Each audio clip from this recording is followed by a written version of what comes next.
Mosaic, a daily news program from Link TV, presents a selection of news reports from independent and state-controlled broadcasters from throughout the Middle East.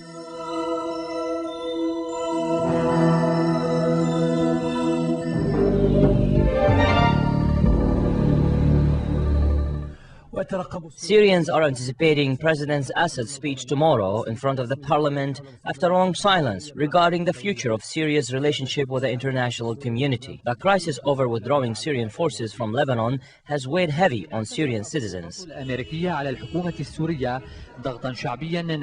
American pressure on the Syrian government has been reflected as pressure on the people and the economy, amidst international threats and Arab advice to withdraw the Syrian army from Lebanon. After an absence of an official Syrian response over what is taking place, 3 statements by President Assad appeared through Syrian officials. It seems that the Syrian citizen is always the last to know. He hears comments conveyed by the General Secretary of the Arab League, Amr Moussa, about President Assad and the withdrawal of Lebanon. Then he hears Syrian denial as published in the Italian newspaper La Repubblica about the expectation of a military attack against Syria. Then he hears contradictory reports published in the American Time magazine, where Assad said that the decision to withdraw has already been made and that the issue of withdrawal is merely technical.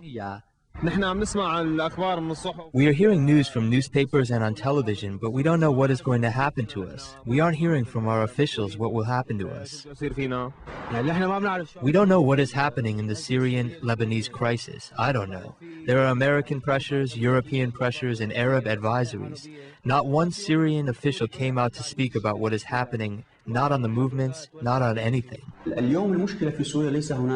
Today the problem in Syria is that there is no institution that can deal with resolving the crisis. There is no National Assembly or even Ministers' Council or regional leadership in the Ba'ath ruling party in Syria.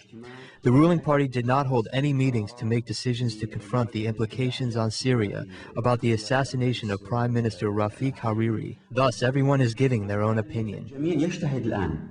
With television statements by the Foreign Ministry about the implications of the assassination of the Prime Minister Rafiq al-Hariri, and amidst public anger about what the Syrians describe as shameful statements, which coincides with growing anti-Syrian sentiment in Lebanon expressed by protesters chanting phrases that echoes in Syria. And amidst Syrian official silence, the Syrian public finds itself facing many possibilities.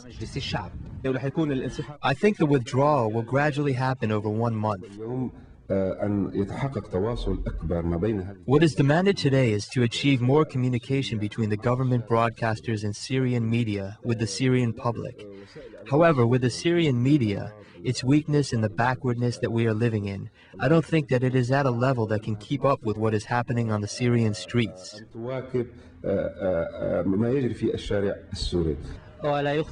Observers see that the crisis has impacted the economic situation, as well as causing the Syrian lira to inflate by 4%.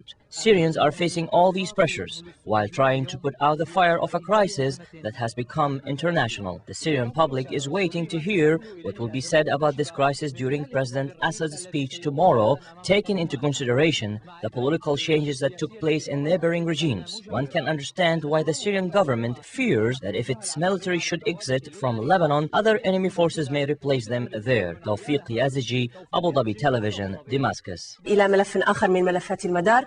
فقد أعلن مكتب التحقيقات الفيدرالي أن الشاب الأمريكي. The American Federation investigation authorities announced that the Arab-American young man Ahmar Omar Abu Ali has confessed to having relations with Al-Qaeda and to discussing a plot to assassinate President George Bush and certain members of Congress. However, his defense attorney said that this confession can't be accepted because it was acquired from the defendant while he was being tortured during his 12 months of detention in Saudi Arabia. شبح القاعدة ما زال يلاحق الإدارة الأمريكية. شاب أمريكي في 23 من العمر يدعى أحمد عمر. The American administration is still being haunted by the ghost of Al-Qaeda. Ahmad Omar Abu Ali is a young American